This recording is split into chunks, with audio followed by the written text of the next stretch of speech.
Now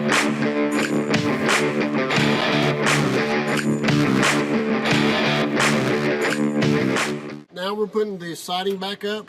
Now mind you, when siding goes on, it needs to be whenever it laps, it needs to be the same distance that it was lapped over. You can literally see that difference.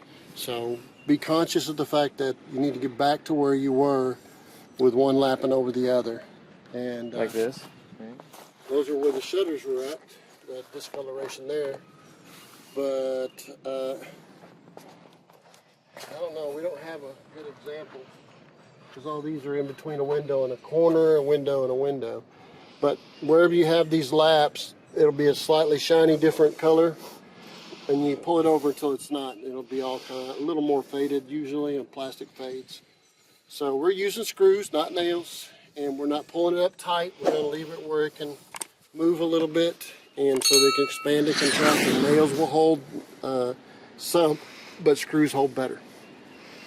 And they don't back out like nails do. So that's what we're doing next, and we'll see you in a little bit.